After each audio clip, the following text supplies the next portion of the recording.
കാരണം എന്താണ് ജനാധിപത്യം എന്ന് നോക്കാം. ഒരു വാർഡ്, അതിലെ ജനങ്ങൾ അവിടെയുള്ള ജനങ്ങളിൽ നിന്ന് അറിവും വിജ്ഞാനവും കഴിവും സത്യസന്ധതയും ദീർഘവീക്ഷണവുമുള്ള ഒരു വാർഡ് മെമ്പറെ വോട്ടവകാശത്തിലൂടെ വോട്ട് ചെയ്ത് തിരഞ്ഞെടുക്കുന്ന രീതിയായിരുന്നു ഗാന്ധിജി കണ്ട ഇന്ത്യ. അങ്ങനെ തിരഞ്ഞെടുക്കപ്പെട്ട വാർഡ് മെമ്പർ നിഷ്പക്ഷം ജാതിമത വർഗ്ഗ വിവേചനമില്ലാതെ ജനങ്ങളുടെയും ആ നാടിന്റെയും നന്മയ്ക്കും വികസനത്തിനും വേണ്ടി പ്രവർത്തിക്കുന്ന രീതിയായിരുന്നു ജനാധിപത്യം.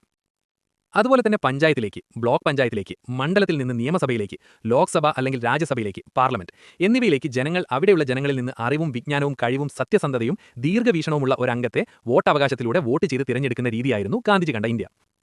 അങ്ങനെ തിരഞ്ഞെടുക്കപ്പെട്ട അംഗം നിഷ്പക്ഷം ജാതിമത വർഗ്ഗ വിവേചനമില്ലാതെ ജനങ്ങളുടെയും ആ നാടിന്റെയും നന്മയ്ക്കും വികസനത്തിനും വേണ്ടി പ്രവർത്തിക്കുന്ന രീതിയായിരുന്നു ജനാധിപത്യം.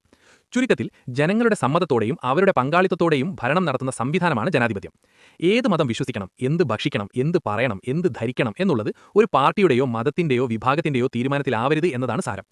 നാട്ടുകാരുടെയും വീട്ടുകാരുടെയും അവഹേളനം അതൊന്നും വകവയ്ക്കാതെ കഷ്ടിച്ച് ഊണും ഉറക്കവുമില്ലാതെ കേരള PSC പരീക്ഷയിൽ ചില വിഭാഗത്തിൽ കുറച്ചു പേരുകൾ എക്സാം എഴുതി ലിസ്റ്റിൽ ഉൾപ്പെട്ട കാലം. അപ്പോൾ ചില സർക്കാർ ഉദ്യോഗസ്ഥർക്ക് റിട്ടയർമെന്റ് ചെയ്യാൻ പ്രായം 55-56 നിന്നും 60ലേക്കാക്കി കാത്തിരിക്കുന്ന ജനതയുടെ ഭാവിയെ ഇല്ലാതാവുന്ന വിധം ഒരു സർക്കാർ ചെയ്തു വെച്ചിരിക്കുന്നു.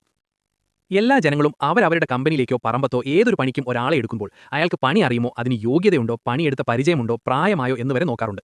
എന്നാൽ ഭരിക്കുന്നതിന് നമ്മൾ കാണിക്കുന്ന മണ്ടത്തരം ഞങ്ങളുടെ കുട്ടികളുടെ വരുന്ന തലമുറകളെ വരെ ബാധിക്കുന്ന കാര്യമാണ് എന്നത് മറന്നുപോകുന്നു. റോഡ് നിർമ്മിക്കുമ്പോൾ അതിൽ നിന്ന് ഇലക്ഷന് ചിലവാക്കിയത് തിരിച്ചു പിടിക്കുവാൻ വേണ്ടിയും അടുത്ത ഇലക്ഷനുള്ള പണം കണ്ടെത്തുന്നതിനും വേണ്ടിയും ഹോസ്പിറ്റൽ ബിൽഡിംഗ്, സ്കൂൾ ബിൽഡിംഗ് എന്ന് പറയേണ്ട എല്ലാ സർക്കാർ വർക്കുകളിലും 1% തൊട്ട് 99% വരെ വാങ്ങിക്കാതെ നല്ല റോഡും എല്ലാ വിഭാഗക്കാർക്കും ഒരുപോലെയുള്ള സ്കൂളും ഹോസ്പിറ്റലും സ്വയം തൊഴിലുമാണ് വേണ്ടത്. അല്ലാതെ നിങ്ങൾ തരുന്ന 1000 രൂപയോ 3000 രൂപയോ ഫ്രീ ആയുള്ള യാത്രയോ അല്ല വേണ്ടത്.